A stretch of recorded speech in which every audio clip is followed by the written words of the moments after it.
3 جانور ایسے ہیں جو گھر میں آئے تو اپنے ساتھ بے پناہ دولت اور برکت لاتے ہیں، جبکہ 3 جانور ایسے بھی ہیں جن کا گھر میں آنا غربت، افلاس اور رزق کی تنگی کا سبب بنتا ہے۔ بعض اوقات ہمارے گھروں میں رزق کی تنگی یا بے برکتی ایسی ہوتی ہے کہ ہم لاکھ کوشش کے باوجود بھی پریشانیوں کے دلدل سے باہر نہیں نکل پاتے۔ ہم سب یہ سوچتے ہیں کہ آخر محنت کے باوجود برکت کیوں نہیں؟ اسلامی تعلیمات اور حکمت میں کچھ ایسے واضح اشارے بتائے گئے ہیں جو ہمیں یہ سمجھنے میں مدد دیتے ہیں کہ ہمارے آس پاس موجود کون سی مخلوق برکت کا باعث ہے اور کون سی نحوست کا۔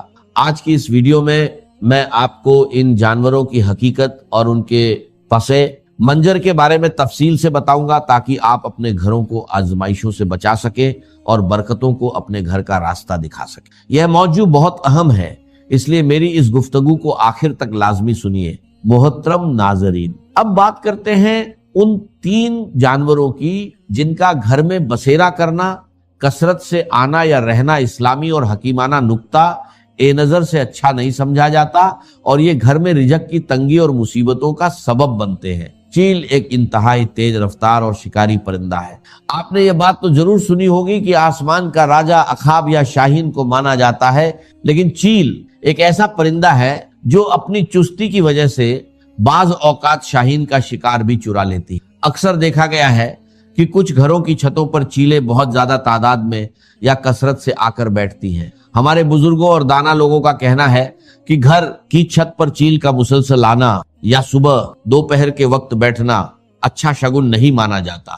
یہ اس بات کی علامت سمجھا جاتا ہے کہ اس گھر پر ان قریب کوئی بڑی مصیبت، پریشانی یا رزق کی شدید تنگی آنے والی ہے۔ دوسرا جانور جس کا گھر میں آ کر رہنے لگ جانا اور ہر کونے میں بس جانا منحوس سمجھا جاتا ہے وہ مکڑی ہے۔ مکڑی کی وجہ سے گھر میں تنگی اور مصیبتیں آتی ہیں۔ یہاں ایک بات واضح کرنا بہت ضروری ہے کہ مکڑی بذات خود کوئی منحوس جانور نہیں ہے، کیونکہ اسی مکڑی نے ہجرت مدینہ کے تاریخی موقع پر غار سور کے دہانے پر جالا بن کر ہمارے پیارے نبی حضرت محمد صلی اللہ علیہ وسلم کی کفار سے حفاظت کی تھی۔ لیکن مکڑی کی بد دعا بہت خطرناک ہوتی۔ مکڑی اس وقت بد دعا دیتی ہے جب اس کا مکمل طور پر بنا ہوا جالا اچانک اور بے دردی سے توڑ دیا جائے۔ اسی لیے دانا لوگ فرماتے ہیں کہ گھر میں مکڑی کا جالا کبھی مکمل نہ ہو۔ جیسے ہی مکڑی کسی کونے میں جالا بننا شروع کرے اسے فوراً صاف کر دے۔ تیسرا حیوان جو گھر میں نہ صرف بے برکتی لاتا ہے بلکہ خطرناک بیماریوں کا سبب بھی بنتا ہے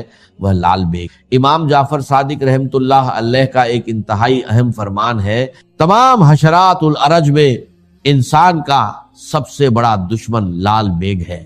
یہ انسان کا ایسا پوشیدہ دشمن ہے جو ہر وقت گندگی پھیلانے اور نقصان پہنچانے کی طاق میں رہتا ہے۔ اگر آپ کے گھر میں لال بیگ کثرت سے نظر آنے لگیں تو سمجھ جائیں کہ برکت اٹھا۔ سائنسی تحقیق بھی اس بات کی تصدیق کرتی ہے کہ گھر میں لال بیگوں کا زیادہ ہونا دل کی بیماریوں کی بڑی وجہ ہے۔ لال بیگ ایک خاص قسم کا کیمیکل چھوڑتے ہیں جو انسانی دل کو کمزور کرتا ہے اور ہارٹ اٹیک کا باعث بنتا ہے۔ سائنسی اور اسلامی دونوں لحاظ سے ان کا گھر میں ہونا رزق کی تنگی اور بربادی لاتا ہے، اس لیے فوراً ان کے خاتمے کا انتظام کریں۔ وہ 3 جانور جو گھر میں دولت اور برکت لاتے ہیں، آئیے اب ان خوش قسمت جانوروں اور پرندوں کا ذکر کرتے ہیں جن کا گھر میں آنا، بسیرا کرنا یا گھونسلہ بنانا بے پناہ برکت، دولت اور رزق میں اضافے کی علامت ہے۔ شہد کی مکھی، شہد کا شمار نبی ایک کریم صلی اللہ علیہ وسلم کی پسندیدہ ترین غذاؤں میں ہوتا ہے، اور اللہ تبارک و تعالیٰ نے شہد اور شہد کی مکھی دونوں کے اندر خصوصی برکت اور شفا رکھی۔ جس گھر کے پاس سے یا جس کی چھت کے آس پاس سے شہد کی مکھیاں کثرت سے گزرتی ہیں وہ گھر بہت مبارک مان۔ اور اگر یہ مکھیاں آ کر آپ کے گھر کی کسی دیوار، چھت یا کونے میں اپنا چھتا بنا لیتی تو یہ اس بات کی واضح اور یقینی نشانی ہے کہ اس گھر میں اب رزق اور برکت کے دروازے کھلنے والے ہیں۔ 2. چڑیا۔ چڑیا ایک انتہائی معصوم، بے زبان اور پیاری مخلوق ہے۔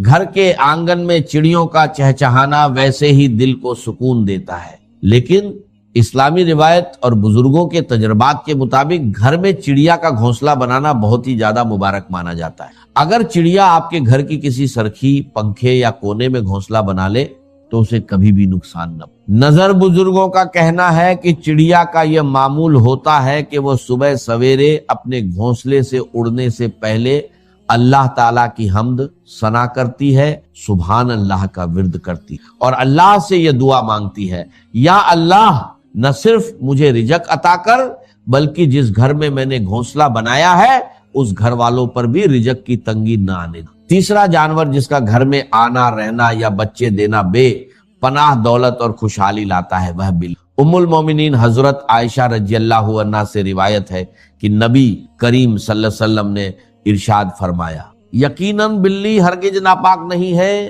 بلکہ یہ تو تمہارے گھروں میں کثرت سے آنے جانے والی مخلوق ہے۔ ہمارے پیارے نبی صلی اللہ علیہ وسلم کو بلی اس قدر پسند تھی کہ روایت کے مطابق آپ صلی اللہ علیہ وسلم بلی کے برتن میں بچے ہوئے پانی سے وضو تک فرما لیتے تھے۔ بلی کی دعا اور بد دعا دونوں سیدھی عرش تک جاتی ہے۔ اگر آپ کے گھر میں بلی آتی ہے اور آپ اپنی حیثیت کے مطابق اسے روٹی کا ٹکڑا ڈال دیتے ہیں، دودھ یا پانی کا بندوبست کر دیتے ہیں تو وہ خوش ہو کر آپ کے حق میں دعا کرتی۔ جب بلی دل سے دعا دیتی ہے انسان کے وارے نیارے ہو جاتے ہیں۔ نتیجہ اور التماس، محترم ناظرین، قدرت کے اس پورے نظام میں اللہ تعالیٰ نے ہر مخلوق کی ایک خاص اہمیت رکھی۔ اگر ہم اللہ کی بے زبان مخلوق پر رحم کریں گے تو عرش والا ہم پر رحم کرے گا اور ہمارے رزق کے بند دروازے کھول دے گا۔ وہ تمام چیزیں جنہیں ہم نے ضروری سمجھ لیا ہے، درکار سمجھا ہوا ہے کہ یہ بھی ضروری، یہ بھی ضروری، یہ بھی درکار ہے، یہ بھی درکار ہے، اکثرت درکار نہیں، اس کی اکثریت جو ہے وہ درکار نہیں ضروری۔ تو اس لیے اب یا تو انسان اپنی کوئی دنیاوی حقیقی ضرورت پوری کرنے کے لیے وقت صرف کرے یا دین کی اور آخرت کی کمائی کے لیے صرف کرے۔ اب نیند ہے، استراحت ہے، یہ بھی انسان کی ایک ضرورت ہے، یہ ضرورت پوری کرے۔ کھانا ہے، یہ انسان کی ضرورت، لہذا اس کو تو اس کے اندر شامل سمجھیے۔ اب جو وقت بچ گیا ہے وہ سارا کا سارا آخرت کو بنانے اور کمانے میں دین کی خدمت کو لگنا چاہیے۔ کہاں بچ گیا آپ کے پاس؟ ٹائم بچا ہی نہیں۔ پیس ٹائم جس کو کہتے ہیں، کوئی ہابی ہے جی میری، بس وقت گزاری کا مشغلہ ہے، وقت گزاری، لا حول ولا قوت الا باللہ۔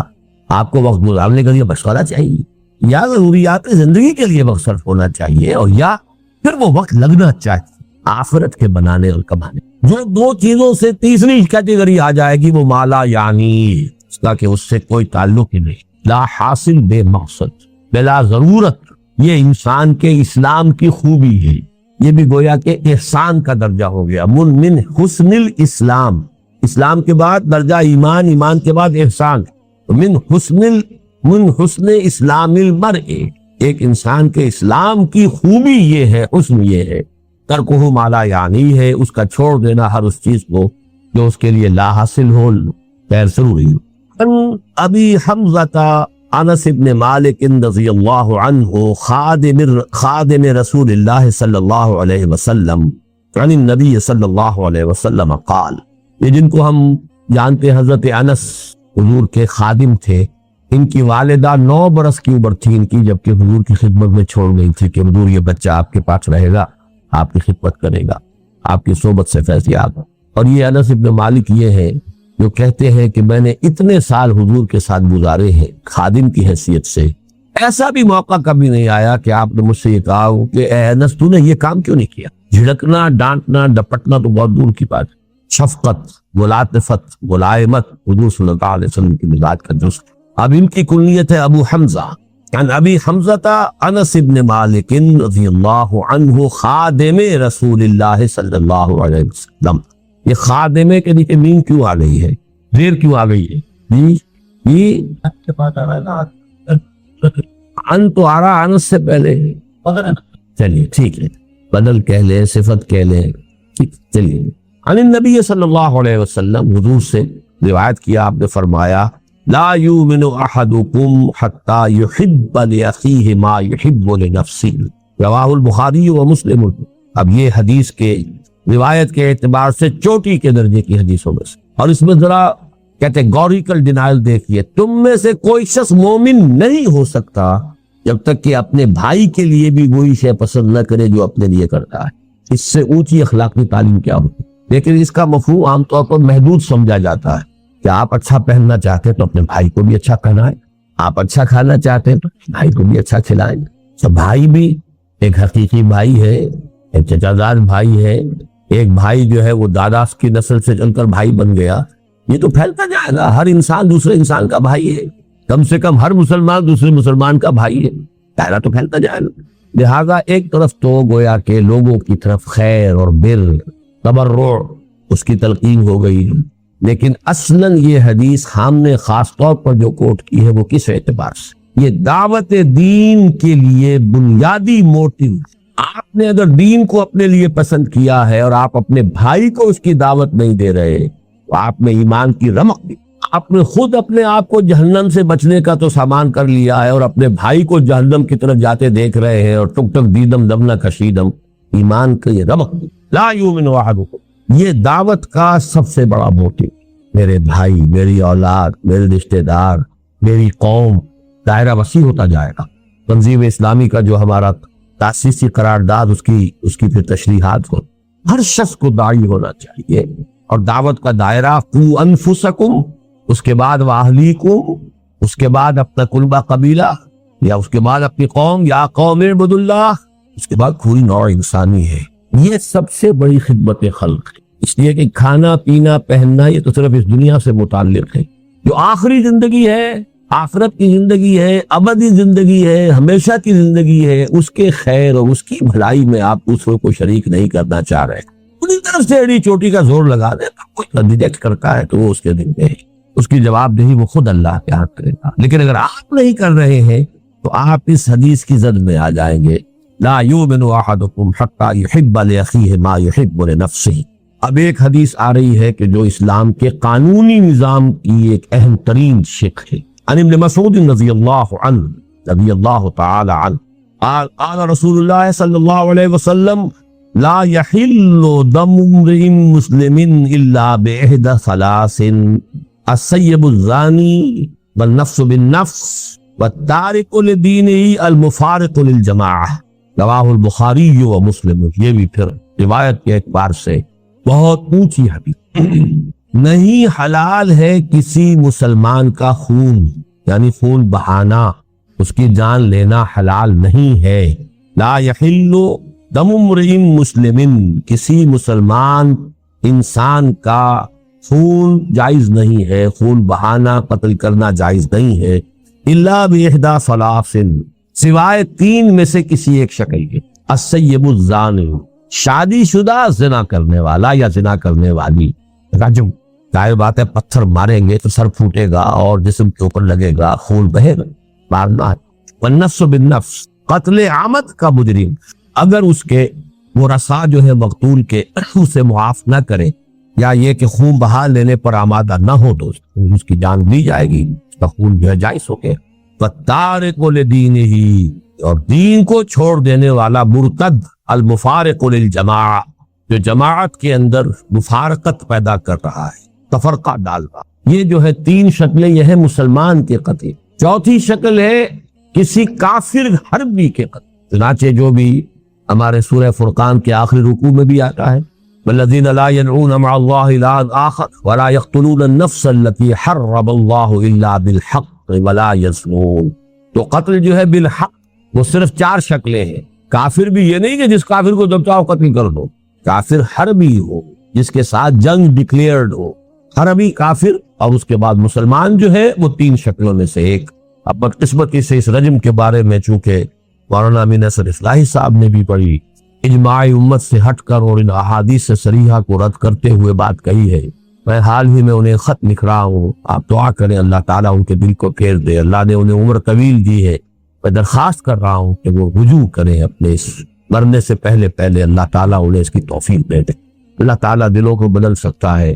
تو السیب الزانی، زانی یا زانیہ جو شادی شدہ، اگر غیر شادی شدہ ہے تو 100 کوڑے کی سزا قرآن میں آئی ہے، شادی شدہ کے رجم کی سزا قرآن میں نہیں آئی ہے، یہ حدیث اور سنت سے ہے، اور اسلامی قانون کا منبع قرآن کے ساتھ ساتھ سنت رسول، اور اصل میں یہ سنت رسول بھی نہیں ہے، اس سے بھی آگے بڑھ کر شریعت موسوی کا وہ قانون ہے جو منسوخ نہیں ہوا۔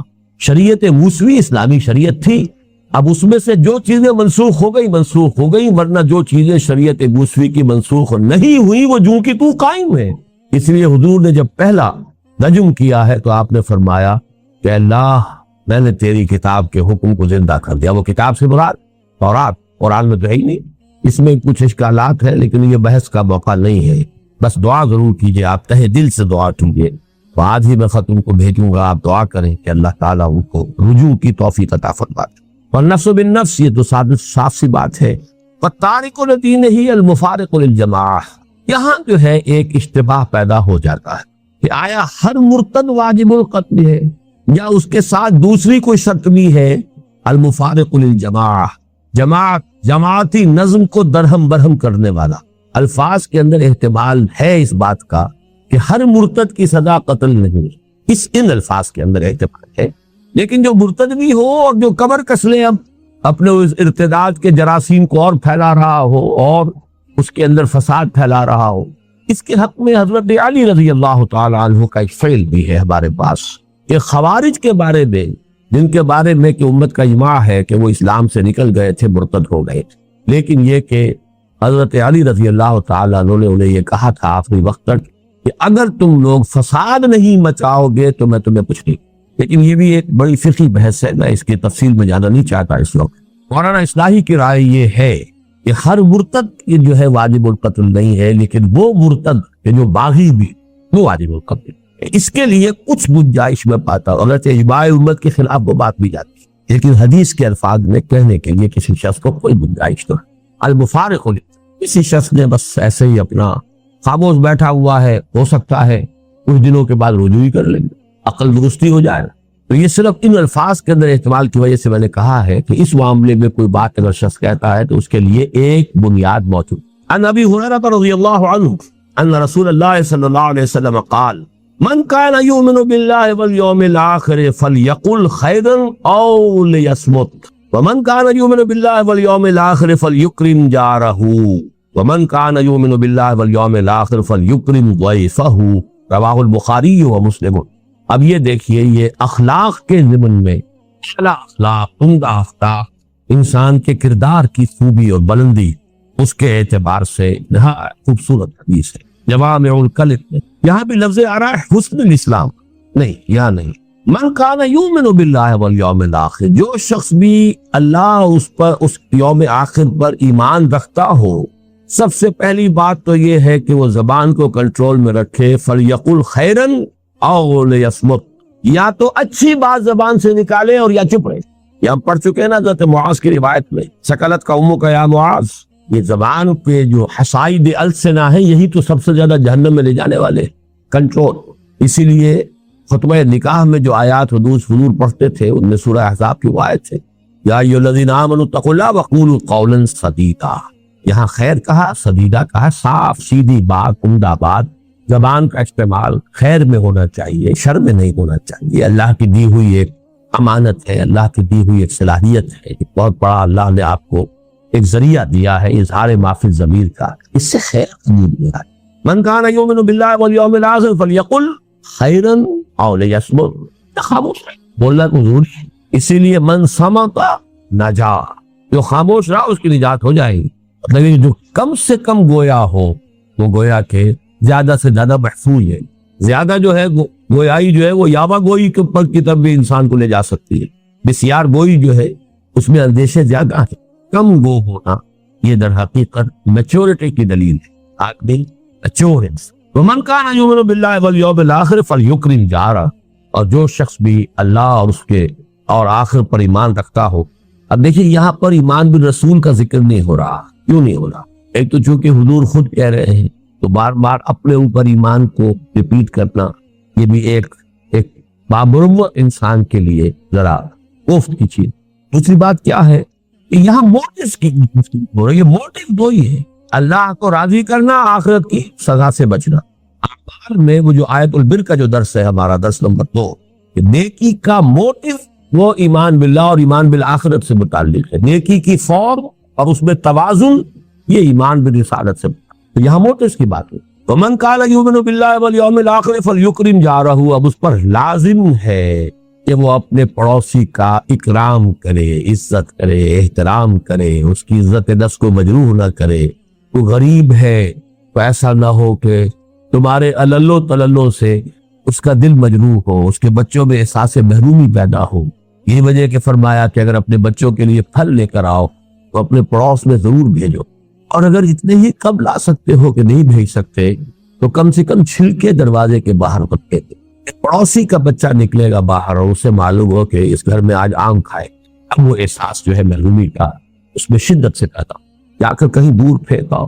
اس درجے باریک بینی کے ساتھ جو ہے یہ اخلاق حسنہ کی تلقین محمد رسول اللہ صلی اللہ علیہ وسلم۔ ومن کان یؤمن باللہ والیوم الاخر فلیکرم ضیفہ، اور جو کوئی بھی ایمان رکھتا ہو اللہ پر اور یوم آخر پر، اس کے لیے لازم ہے کہ اپنے مہمان کی عزت کرے، اس کا اعزاز کرے، اس کا اکرام کرے۔ یہ جو مہمان نوازی ہے اصل میں یہ بھی حسن الاخلاق میں سے ہے، اور واقعہ یہ ہے کہ جب تک تمدن فاسد نہیں ہو جاتا، چاہے کوئی معاشرہ کافرانہ ہو، لیکن ابتدائی شکل میں جب بھی معاشرہ ہوتا ہے نیسنٹ، جبکہ ابھی پولیوشن نہیں ہوئی ہوتی، اور یہ بڑے بڑے شہر جو ہیں ان میں آ کر یہ چیز ختم ہو جاتی ہے، بڑے بڑے شہروں میں مہمان مصیبت نظر آنے لگتا۔ اس کی وجوہات ہیں، دیہات میں کوئی کبھی جائے گا شاذ، اور شہر میں تو لوگ آتے رہتے ہیں، اپنا یہ کام ہے، اپنا وہ کام ہے، آئے اپنے کام سے آپ کے یہاں تشریف لے آئے ہیں۔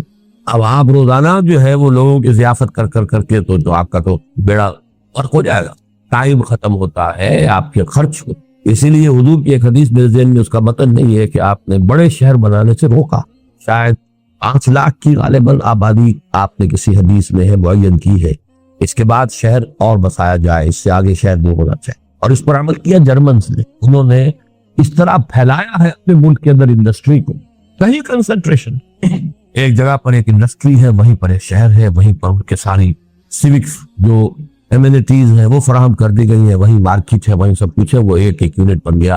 اب 10 میل چلے جائیے، اس کے بعد میں اور آ جائے گا، پھر 10 میل چلے جائیے۔ یہ نہیں کہ کلسٹر آف انڈسٹریز ہے، اور وہاں پر پھر جو حالات ہوتے ہیں اور پھر جو گندگیاں پیدا ہوتی ہیں، کوئی پڑوسی دوسرے پڑوسی کا نہ پرسان حال ہے نہ جاننے والا ہے۔ 1 کروڑ کا شہر ہو، آپ دیوار بیچ کے پڑوسی سے سال ہر سال کا کبھی الیگ سلیگ بھی نہیں ہوتی، نانی معلوم نہیں ہوتی۔ تو یہ در حقیقت حضارت جس کو کہتے ہیں اور مدنیت مدینہ شہر سے ہے، یہ شہری زندگی کی لعنتوں میں سے ایک لعنت۔ جب تک وہ دیہاتی فطری زندگی ہوتی ہے تو مہمان نوازی انسان کے فطرت کا ایک وصف ہے۔ آدمی جو ہے خود روکھی روٹی کھا لے گا، مہمان کو چپڑی رون دے گا، پراٹھا دے گا، خود کسی وقت فاقہ کر لے گا، مہمان کو دے گا، اور یکرم ضیفہ، سے چاہیے کہ اپنے ضیف کا وہ ہے وہ اکرام کرے۔ عن ابی ہریرہ رضی اللہ عنہ ان رجلا قال للنبي صلی اللہ علیہ وسلم اوصنی قال لا تغضب فردد مرارا قال لا تغضب، رواہ البخاری رحمہ اللہ۔ صحیح بخاری کی روایت ہے، حضرت ابو ہریرہ سے رضی اللہ تعالی عنہ، ایک شخص نے حضور سے درخواست کی کہ حضور مجھے کوئی وصیت فرمائیے، نصیحت فرمائیے، مجھ سے کوئی بات فرمائیے ایسی جسے میں پلے باندھ دوں۔ فرمایا لا تغضب، دیکھو غصہ مت کیا۔ انہوں نے فرمایا پھر کچھ اور، پھر ارشاد فرمائیے کچھ اور، لا تغضب، بار بار اس نے یہ کہا، حضور یہ فرماتے رہے لا۔ اس قسم کی احادیث کے بارے میں ایک بات نوٹ کر لیجئے، میری کنٹریبیوشن یہی ہے کہ میں ان احادیث کے ضمن میں جو فہم حدیث کے جن بنیادی چیزیں ہیں ان کو میں مختلف حوالوں سے مختلف احادیث کے ضمن میں آپ کے سامنے لا رہا ہوں، اور ان کے نہ ہونے کی وجہ سے بڑے اشکالات پیدا ہو۔ دیکھیے، ایک ہوتی ہیں جنرلائزڈ قسم کی باتیں، عموم کے ساتھ سب لوگوں کے لیے وہ مفید ہو، سب لوگوں پر اپلیکیبل ہو۔ ایک ہوتی پی پی کالز، یا یہ کہ پرٹیکولر پرسن پریسکرپشن۔ اب ایک شخص جو ہے وہ ملیریا کا مریض ہے تو ملیریا کی دوا دی جائے گی، ایک ٹائیفائڈ کا مریض ہے تو ٹائیفائڈ کی دوا دی جائے گی۔ حفظان صحت کے اصول بیان کیے جائیں گے، سب کے لیے بیان کیے جائیں گے۔ دیکھو، یہ پانی صاف پیا کرو، ہوا صاف رکھا کرو، مچھروں سے اپنے آپ کو بچاؤ، یہ آپ حفظان صحت کے اصول سب کے لیے بیان کیے جائیں۔ لیکن جب پرٹیکولر پرسن سامنے آ جاتا ہے، خاص اس کے مزاج سے واقف ہو کر بات کہنا، یہ در حقیقت اس نوع کی حدیثوں میں سے۔ ویسے تو یہ اس کا عموم کا پہلو بھی ہے، انسان مغضوب الغضب نہیں ہونا چاہیے، فوراً غصے میں آ جائے، مشتعل ہو جائے، یہ بھی ایک نفاق کی علامت ہے۔ لیکن اس شخص کو جو بار بار یہی فرما رہے ہیں، معلوم ہوتا ہے کہ آپ کو اندازہ تھا کہ وہ شخص جو ہے وہ اس کے مزاج کے اندر یہ غصے کا پہلو جو ہے وہ زیادہ ہے۔ تو یہ ہے اصل میں پرٹیکولر پرسن کے لیے پریسکرپشن، پی پی پی، جیسے پی پی کال ہوتی ہے آپ کی، یہ پریسکرپشن جو ہے یہ خاص، آگے ایک اور آئے گی بات، وہ ہے جنرل پریسکرپشن۔ لیکن یہ لا تغضب، اس میں بھی عمومیت ہے، غضب مغلوب الغضب ہو جانا بہرحال بہت بڑی برائی ہے، لیکن یہاں جو ہے خاص طور پر محسوس ہوتا ہے کہ اس شخص کے اندر یہ بات تھی۔ اسی پر قیاس کر لیجئے کہ مختلف اوراد وغیرہ جو حضور نے لوگوں کو بتائے، یہ کر لیا کرو، یہ پڑھ لیا کرو، اب ان میں سے ایک ہے جنرلائزڈ، مثلا تسبیح فاطمہ ہر نماز کے بعد یہ 33 مرتبہ سبحان اللہ، 33 مرتبہ الحمدللہ، 33 یا 34 مرتبہ اللہ، یہ عام، کسی کو آپ نے کچھ اور بتا دیا، کسی کو کچھ اور بتا دیا۔ اب کوئی شخص اگر ان سب کا اہتمام کرنے بیٹھے گا تو وہی دھندا رہ گیا اس کا، وہ عدم توازن پیدا ہو جائے۔ اس کے اندر بھی وہ پرٹیکولر پرسنل پریسکرپشن جو ہے وہ شامل ہوتے ہیں، جیسے کہ صوفیہ کرتے ہیں۔ صوفیہ کے بھی اصل میں اوراد جو ہیں جو انہوں نے وضع کیے تھے وہ بھی ایک پرٹیکولر دور سے متعلق چیزیں، جن چیزوں کا غلبہ ہو گیا تھا اس کے اعتبار سے انہوں نے تجویز کر دیے، اب وہ بن گئے کہ وہ گویا کہ ان کی ایک روایت ہے اور وہ ان کے شعار میں سے ہو گئے، وہی طریقے اختیار کریں۔ تو مستقل چیزیں تو صرف جنرلائز جو اورات یا اذکار حضور سے ہیں، جو بھی مختلف اعمال ہیں زندگی کے کرتے ہوئے، شیشہ دیکھو تو یہ دعا، بیت الخلاء میں داخل ہو تو یہ دعا، باہر نکلو یہ جنرلائزڈ، اور یہ وہ چیزیں ہیں جس میں وقت لگتا ہی نہیں، تو آدمی کام وہی کرتا ہے اور دماغ کہیں جو ہے وہ شیطان کے پاس گروی رکھا ہوا ہے، یا یہ کہ آپ نے اس وقت اللہ کو یاد کر لیا اور وہ ذکر کیا حضور کے الفاظ کے ذریعے سے، تو دو نسبتیں حاصل ہو گئی کہ اللہ سے بھی نسبت ہو گئی کہ اللہ کو یاد کیا، اور چونکہ اس الفاظ سے یاد کیا جن سے حضور یاد فرماتے تھے تو نسبت جو ہے رسول کے ساتھ ہی حاصل ہو گئی۔ ورنہ دماغ خالی رہے گا، کام تو کریں گے نا، آخر بیت الخلاء میں تو جانا ہی ہے، نکلنا ہی ہے، بازار میں جانا ہی ہے، واپس آنا ہی ہے، گھر سے نکلنا ہی ہے، گھر سے داخل ہونا ہی ہے، لیکن ایسے کپڑے بدلے ہیں، شیشہ دیکھا ہے، تو ان ساری چیزوں کے اندر اور آج یہ جنرلائزڈ یہ ہر شخص کر سکتا، لیکن ایک یہ کہ اس طرح پڑھ لیا کرو، یوں کر لیا کرو، اس کے اندر دیکھنا چاہیے کہ اس میں کوئی پرٹیکولر پرسنل پریسکرپشن کے پہلو ہو سکتے ہیں۔ اس پہلو سے یہاں پر اس حدیث کے اندر اس اصول کو سمجھتے ہیں۔ عن ابی یعلا شداد ابن اوس رضی اللہ عنہ عن رسول اللہ صلی اللہ علیہ وسلم، حضرت شداد ابن اوس رضی اللہ تعالی عنہ جن کی کنیت ہے ابو یعلا، وہ روایت کرتے ہیں اللہ کے رسول سے صلی اللہ علیہ وسلم، ان اللہ کتب الاحسان علی کل شیء، اللہ تعالیٰ نے احسان لازم کر دیا ہے ہر معاملے۔ اب یہاں احسان کس معنی میں آ رہا ہے؟ ایک احسان ہوتا ہے کسی پر احسان کرنا، اس کی کوئی تکلیف رفع کرنا، اس کی کوئی ضرورت پوری کرنا، اس کی کوئی خدمت بجا لانا، یہ احسان ہے، آپ کا مجھ پر احسان ہے، فلاں نے فلاں کا احسان کیا ہے۔ ایک احسان خود اپنی جگہ پر حسن سے بنا ہے، جو کام کرو خوبصورتی سے کرو، اور وہ احسان اسلام جو ہے تمہاری، اسلام پر تمہارا عمل خوبصورتی کے ساتھ۔ ایک ہے نماز جیسے ہوئی مارے بانے پڑھ لی ہے، ٹکرے مار لی ہے، نماز تو چلیے شاید ہو ہی گئی ہو، خوبصورت نماز تو نہ ہوئی، تمہاری نماز خوبصورت ہونی چاہیے، تمہارا ہر جو ہے فعل جو ہے اس کے اندر حسن ہونا چاہیے۔ یہ گویا کہ جسے جلال اور جمال کہتے ہیں، تو جمال کا پہلو بھی ہر شے کے اندر جو ہے۔ اب اس کی مثال دیکھیے، فَإِذَا قَتَلْتُمْ فَأَحْسِنُوا الْقَتْلَ، قتلہ اگر قتل کرنا ہے تو خوبصورتی سے قتل کرو، اسی لیے یہ جلاد پیشہ بنا ہے۔ عام آدمی سے کہا جائے اس کی گردن مار دو تو گردن مارے گا، تو ممکن ہے کہ وہ آدھی کٹے آدھی نہ کٹے اور وہ تڑپے، یہ پیشہ کیوں بنا ہے؟ اس کی گردن مارنی ہے، ایک ہی واٹ کے اندر اس سے اتنی مشق ہوتی ہے، اور یہ سعودی عرب میں اب بھی ہوتا ہے، میدان العدل میں، یہ نہیں کہ اب وہ بکری کو ذبح کرنا ہے، اب وہ کھلی چھری لے لیے رگڑے جا رہے ہیں، وہ اپنے جو ہے بیچاری جو ہے اس کی جان کے اوپر بنی ہوئی ہے، آپ تیز چھری کریں تاکہ یہ کہ ایک دو مرتبہ کے اندر اس کی وہ منزل جو ہے وہ اس میں سے اتر جائے۔ قتل تو کرنا ہے، ذبح تو کرنا ہے، لیکن اس میں بھی حسن اور خوبی، حسن ادا، حسن عمل، اس کو ملحوظ رکھو۔ ان اللہ کتب الاحسان علی کل شیء فاذا قتلتم فاحسنوا القتلۃ واذا ذبحتم فاحسنوا الذبح وليحد احدكم شفرته، اور چاہیے کہ تم میں سے ہر شخص اپنی چھری کو تیز کر لیا کرے، ولیرح ذبیحتہ، اور اپنے ذبیحے کو راحت پہنچائے، یعنی ورنہ یہ کہ اس کے لیے جو ہے وہ کس قدر کوفت کا، اس کے لیے اس کے بھی احساسات ہیں، اس کی بھی جان ہے، تو جتنی کم سے کم مدت اس پر اس کیفیت میں گزرے یہ اس کا احسان۔ تو اسلام کا احسان وہ ہے ان تعبد اللہ کانک تراہ فإن لم تکن تراہ تراہ۔ عن ابی ذر جندب بن جنادہ و ابی عبد الرحمن معاذ بن جبل رضی اللہ عنہما عن رسول اللہ صلی اللہ علیہ وسلم، حضرت ابو ذر جو ہے وہ اپنی کنیت ہی سے مشہور ہے، یا آج میں پہلی مرتبہ نام بھی پڑھ رہا ہوں آپ کا، جندب بن جنادہ، جنادہ کے بیٹے جندب جن کی کنیت ابو ذر رضی اللہ تعالی عنہ، وہ عبد الرحمن معاذ ابن جبل، جو ابھی عبد الرحمن معاذ ابن جبل، اور حضرت معاذ ابن جبل جو ابو عبد الرحمن ہے رضی اللہ عنہما، ان دونوں سے اللہ راضی ہو جائے۔ کون سے دونوں؟ ابو ذر اور حضرت معاذ۔ اب دیکھیے ابو ذر کا نام کسی کو معلوم نہیں، صرف کنیت معلوم ہے ابو ذر۔ معاذ ابن جبل کا کنیت کسی کو معلوم نہیں، نام معلوم ہے معاذ ابن جبل۔ لیکن یہ دو راوی ہیں، دو صحابی ہیں کہ جو روایت کر رہے ہیں عن رسول اللہ صلی اللہ علیہ وسلم قال اتق اللہ حیث ما کن واتبع السیئۃ الحسنۃ تمحها وخالق الناس بخلق حسن، رواہ الترمذی وقال حدیث حسن وفی بعض النسخ حسن صحیح۔ یہ امام ترمذی نے اس کو روایت کیا ہے، بعض نسخوں میں تو اس کو حدیث حسن صرف کہا ہے اور بعض میں حدیث حسن صحیح کا ہے۔ یہ روایت کے درجے کے اعتبار سے ہے۔ اب یہ تین اس میں ہدایات آئی ہیں، جوامع الکلم تین۔ پہلی بات اتق اللہ حیث ما کنت، جہاں کہیں بھی ہو اللہ کا تقوی جو ہے وہ تم سے چھوٹنے نہ پائے۔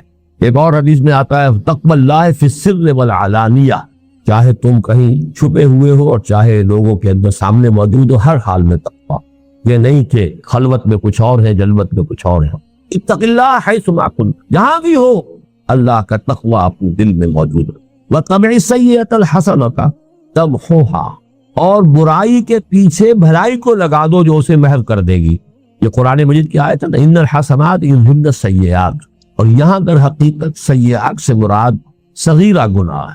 کبیرہ گناہ تو توبہ کے بغیر نہیں ہوگا، آپ نے اگر اس سے توبہ نہیں کی تو کتنی ہی بھی نیکیاں آپ کرتے چلے جائیں وہ گناہ آپ کے حساب میں سٹینڈ کرے گا، ڈیبٹ جو ہے ڈیبٹ انٹری ختم نہیں ہوگی۔ لیکن چھوٹے چھوٹے گناہ صغائر ہوتے رہتے ہیں انسان سے، کبھی بے ارادہ ہو جاتے ہیں، کبھی بس نسیان میں ہو گئے، کچھ اور ہو گیا، چھوٹی بات ہو گئی۔ لیکن یہ کہ ایسے سیئات کو اگر اس کے پیچھے نیکی لگا دو گے تو وہ اس کو محو کرتے۔ ان الحسنات یذہبن السیئات، بس اس میں جو نکتے کی بات نوٹ کرنے کی، یہ کبائر میں نہیں ہے، یہ صغائر کی۔ جو حدیث میں آتا ہے انسان جب وضو کرتا ہے، کلی کرتا ہے تو زبان کے اور منہ کے گناہ دھل جاتے ہیں، آنکھوں میں پانی ڈالتا ہے آنکھ کا گناہ دھل جاتا ہے، ہاتھ دھوتا ہے تو ہاتھ کا گناہ دھل جاتا ہے۔ تو یہ در حقیقت وہی صغائر جو انسان سے سرزد ہوتے رہتے ہیں، یہ ان کا ازالہ ہوتا ہے۔ تیسری ہدایت وخالق الناس بخلق حسن، لوگوں کے ساتھ حسن خلق کے ساتھ معاملہ کرو، ان کے ساتھ رہو، معاشرت تمہاری جو ہے عمدہ اخلاق کے ساتھ ہو، اچھے برتاؤ کے ساتھ ہو، نیک رویے کے ساتھ ہو۔ اللہ تعالیٰ ہم اس کی توفیق عطا فرمائے۔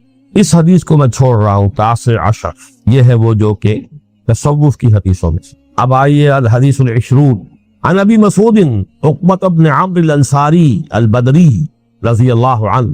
اب یہ ابو مسعود، ایک ہے ابن مسعود، عبداللہ ابن مسعود، وہ تو ہے مہاجر کبار صحابہ میں سے ہیں، انہی کے شاگرد ہیں کئی واسطوں سے امام ابو حنیفہ، وہ جو ہے عبداللہ ابن مسعود۔ یہ ابو مسعود ہے انصار میں سے جن کا نام ہے عقبہ ابن عمرو۔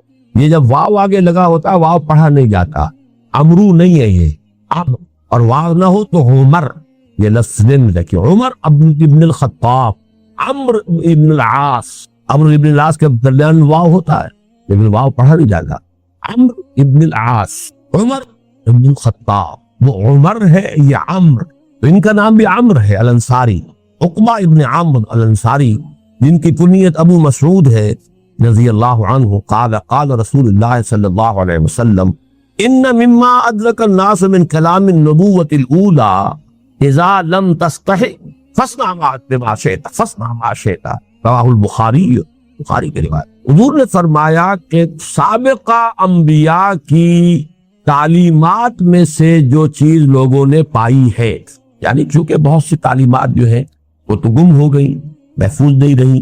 نبوت الاولی جو ابتدائی نبوتیں تھیں، انبیاء تھے، ان کی تعلیمات کا اکثر و بیشتر حصہ تو ضائع ہو گیا، گم ہو گیا۔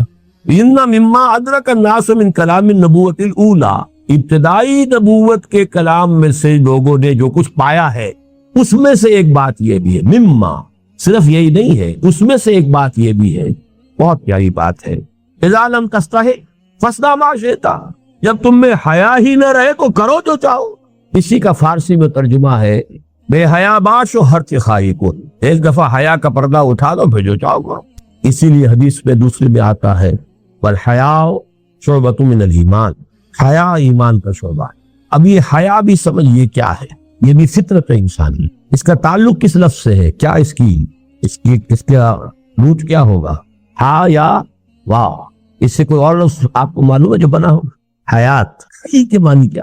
کرنے والا، انا للہ و جی زندہ، یہ کیا ہے گرامر میں جی؟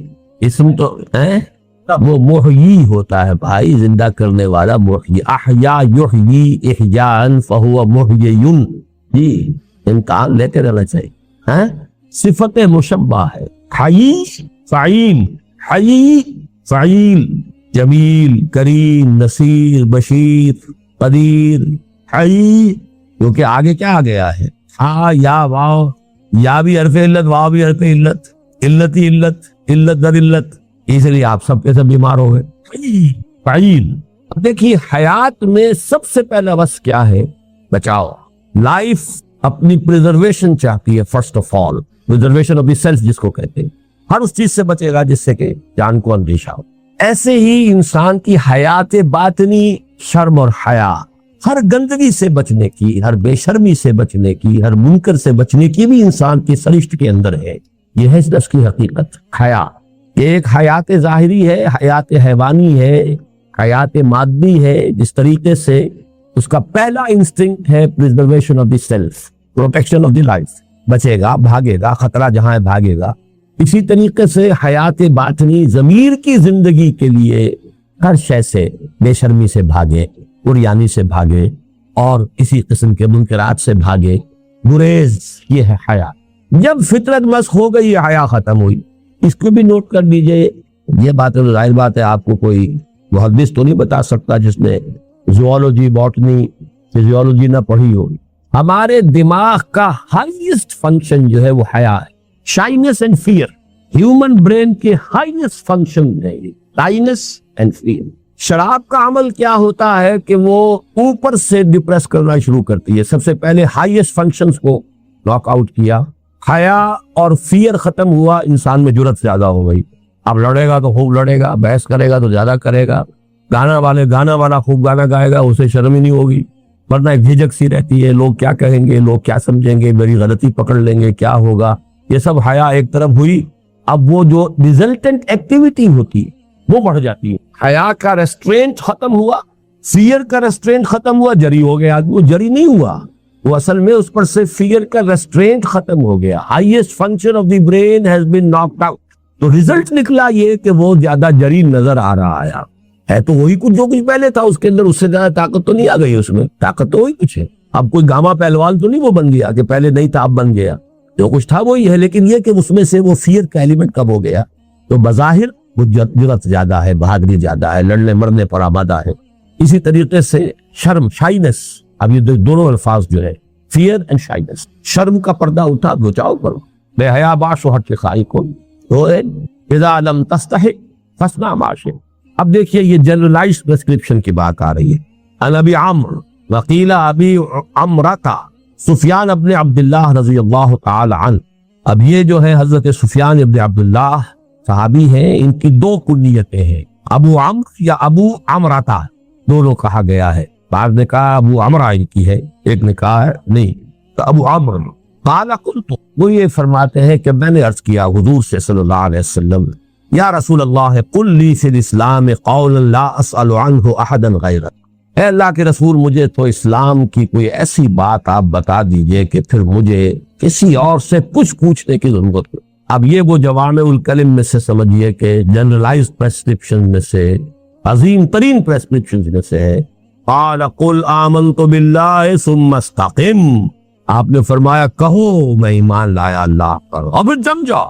یہ جم جانے ہی میں استقامت میں کہا کرتا ہوں قیامت مضمر ہے، اللہ کو تم نے مان لیا تو اب اللہ کی اطاعت کرو، یہ استقامت ظاہری ہے، اللہ کی رضا پر راضی رہو، یہ استقامت باطنی ہے، اللہ پر توکل کرو، یہ استقامت باطنی ہے۔ تو سارے ایمان کے ثمرات جم جاؤ اس پر۔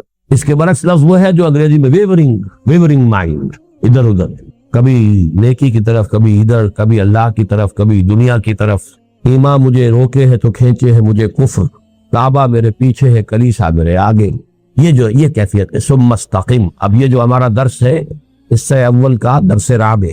ان الذين قالوا ربنا الله ثم استقاموا تتنزل عليهم الملائكة الا تخافوا. اور کوئی چیز آئی نہیں وہاں، نہ نماز نہ جہاد، کوئی شے نہیں، کچھ بھی نہیں. جنہوں نے کہا ہمارا رب اللہ پہ جم گئے، اور جمنے کے اندر تو ساری قیامت آ گئی، جہاد بھی اسی میں آ گیا. جب اللہ کو مان لیا، اللہ نے حکم دیا جاہدوا فی سبیل اللہ باموالکم وانفسکم. استقامت کا تقاضا جہاد بھی ہے، استقامت کا تقاضا وہ بھی ہے جو اللہ پر اس کے رسول پر ایمان رکھے، وہ زبان سے خیر نکالے یا خاموش رہے. جو اللہ اور اس کے رسول اس آخرت پر ایمان رکھتا ہو اپنے پڑوسی کا اکرام کرے، جو اللہ اور آخرت پر ایمان رکھتا ہو اپنے مہمان کی ضیافت کرے. تو استقامت کے اندر ساری قیامت آ گئی. لیکن یہ سمجھیے کہ جنرلائزڈ اور نہایت لب لباب جسے ہم کہیں گے کہ ہر چیز کا ایک نظم خلاصہ اگر چاہیے، لیکن انہوں نے خلاصہ مانگا تھا. قل لی فی الاسلام قولا، اسلام کی حقیقت اور اسلام کے سارے مطالبات کا کوئی ایک لفظ مجھے بتائیے کہ جس میں سب سمجھ دیا جائے اور مجھے پھر کسی اور سے کچھ پوچھنے کی ضرورت ہے. قال قل آمنت باللہ ثم استقم. آپ نے فرمایا کہو میں ایمان لایا اللہ پر، اس پر جم جاؤ. ابی عبداللہ جابر ابن عبداللہ الانصاری رضی اللہ عنہما. جابر ابن عبداللہ تو ان کا نام ہے، انصاری صحابی ہیں. ان کی کنیت بھی ابو عبداللہ ہے، تو گویا کہ ان کے بیٹے کا نام بھی عبداللہ ہوگا، اور یہ ہوتا تھا اب بھی ہوتا ہے دادا کے نام پر بیٹے کا نام. عن ابی عبداللہ جابر ابن عبداللہ الانصاری رضی اللہ عنہما. یہ دونوں باپ بیٹا جو ہے یہ صحابی ہیں. ان رسول اللہ صلی اللہ علیہ وسلم فقال. ایک شخص نے حضور سے کچھ سوال کیے ہیں، ایک سوال کیا اور کہا عرض کیا ارأیت اذا صلیت المکتوبات وصمت رمضان احللت الحلال وحرمت الحرام ولم ازد على ذلك شيئا ادخل الجنہ؟ قال نعم. رواہ مسلم. صحیح مسلم کی روایت ہے.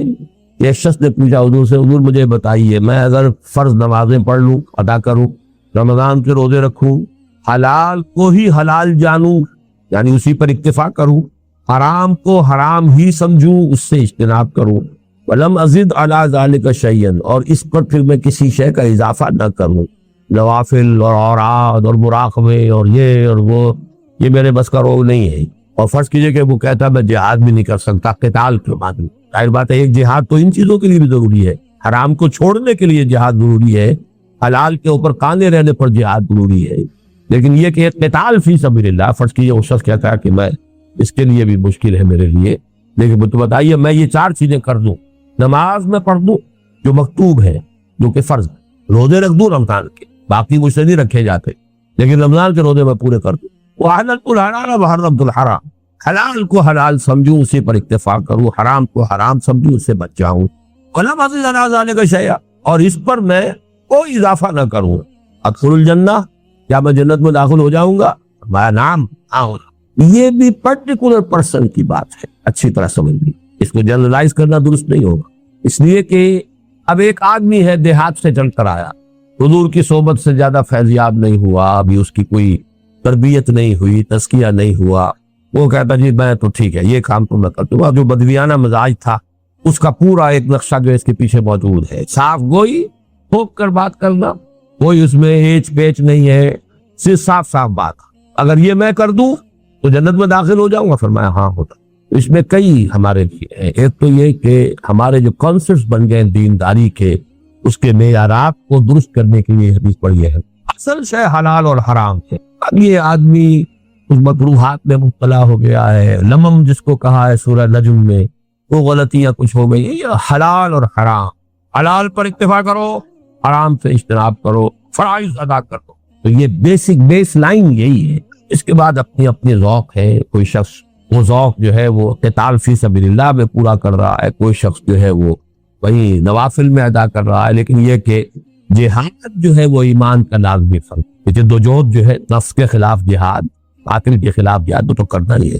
لیکن بہرحال دین کی سادہ ترین شکل میں یہ حدیث جو ہے، اور اس میں پرٹیکولر پرسن والا پہلو دینے لگا. عن ابی مالک الحارث ابن عاصم الاشعری رضی اللہ عنہ قال قال رسول اللہ صلی اللہ علیہ وسلم.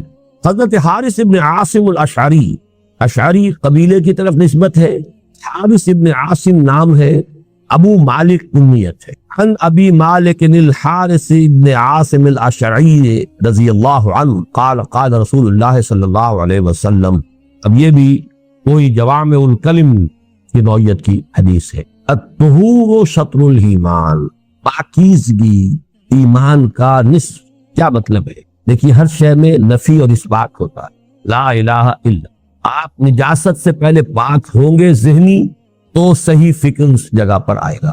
یہ ذہنی نجاست کو پہلے نکالیں، الہاد کو نکالیں، کفر کو نکالیں، مادہ پرستی کو نکالیں، شرک کو نکالیں، تب ایمان آئے گا. تو آدھا کام ہو گیا کہ جس میں کہ پاک کیا جا رہا ہے ذہن کو. اسی طرح اخلاق کے اندر جو اخلاق سیئے آئے ان سے اپنے آپ کو پاک کیجئے تو اخلاق حسنہ کی آپ یاری ہو سکے گی، ان کی کاکس ہو سکے گی، وہ فرمان چڑھا سکیں گے. اسی طرح جسمی طہارت ہے، جسمانی طور پر نماز کیسے پڑھیں گے اگر جسم پاک نہیں ہے؟ اس کے بعد ہی ہوگا کہ آپ نماز جو ہے ادا کر سکتے ہیں. تو الطہور و شطر، اسی طریقے سے کھانا پاک نہیں ہے تو آپ کی دعا قبول نہیں ہو رہی. یہ جو ایک نیگیٹو اور سلبی پہلو ہے اس کو فرمایا یہ نصف ہے. الطہور و شطر الایمان والحمدللہ تملأ المیزان، اور الحمدللہ میزان کو پر کر دیتی. اس میں الفاظ آتے ہیں التسبیح نصف المیزان والحمدللہ تملأہ. یہ تو مصبحات کے شروع میں اکثر یہ حدیث بیان کرتا ہوں. تسبیح نصف میزان ہے اور الحمدللہ اس کو بھر دیتی. وہ وہی بات ہے کہ ذات باری کی تنزیہ، تسبیح، تقدیس، ہر ایسے تصور سے پاک کر دینا جو اس کے شایان نشان نہیں ہے، عیب سے، کمی سے، کوتاہی سے، عجز سے، ہر چیز سے. وراء الورا، وراء الورا، پاک، منزہ. یہ گویا کہ یہ تسبیح ہے. یہ ایک حصہ ہو گیا. اب تحمید ہے، تمام اوصاف حمیدہ اس کے اندر ہے، تمام اعلیٰ اوصاف اس میں ہے، بتمام و کمال ہے. تو ذات باری تعالیٰ اور معرفت خداوندی کے بھی دو حصے، سبحان اللہ و بحمدہ، سبحان اللہ اور عبد حمد کے ساتھ. یہاں محسوس ہوتا ہے کہ وہ ٹکڑا کہیں حذف ہو گیا ہے راوی سے، اس لیے کہ تملأ تو آ گیا، لیکن جیسے وہاں کا طہور و شطر الایمان وہ جو ایک نیگیٹو ایسپیکٹ تھا وہ یہاں پر آنا چاہیے. سبحان اللہ یا التسبیح نصف المیزان والحمدللہ تملأہ. ایک حدیث کی روایت کے الفاظ یہی ہے جو میں اب آپ کو سنا رہا ہوں، لیکن بہرحال یہاں صرف دوسرا ٹکڑا آیا ہے الحمدللہ تملأ المیزان وسبحان اللہ والحمدللہ تملأان. اور یہ سبحان اللہ اور الحمدللہ تو دونوں مل کر بھر دیتے ہیں. یہاں وہ مفہوم ادا ہو گیا جو میں نے عرض کیا کہ آدھا پورا ہو گیا اس سے کہ سبحان اللہ، اللہ پاک ہے ہر نقص سے، ہر عیب سے، ہر ضعف سے، ہر عجز سے، ہر کوتاہی سے پاک. اب آپ نے الحمدللہ جو رب العالمین ہے، جو ہر شے پر قادر ہے، جو ہر چیز کا جاننے والا ہے، الحی ہے، القیوم ہے، یہ حمد ہے. وہ سبحان اللہ والحمدللہ تملأان اور تملأ ما بین السماء والارض، یا بھر دیتا ہے یہ کلمہ آسمان اور زمین کے درمیان کل فضا کو. یعنی کل معرفت خداوندی ان دو کلمات کے اندر ہے. سبحان اللہ، ایک میں تنزیہ ہے، تقدیس ہے، نیگیٹو ہے، ایک میں پازیٹو ہے، اس کی تحمید ہے، ثنا ہے، اس کی صفات کمال کا اقرار و اعتراف ہے. ان دونوں سے میزان پوری ہو جاتی. والصلاۃ نور، نماز نور، والصدقۃ برہان، اور صدقہ اور خیرات جو ہے یہ برہان ہے، دلیل ہے. اس چیز کی دلیل ہے صدقہ انسان کے صدق ایمان کی دلیل. صلاۃ نور کیوں ہے؟ اس لیے کہ ان نور ذات باری تعالیٰ ہے اور اس کی یاد کا جامع ترین ذریعہ نماز ہے. یہ تو یاد ہے تیسرے حصے کا پہلا سبق اقیم الصلاۃ لذکری، اور صلاۃ ہی سے شروع ہو کر قد افلح المؤمنون الذین هم فی صلاتهم خاشعون اور والذین هم علی صلواتهم دائمون یا یحافظون.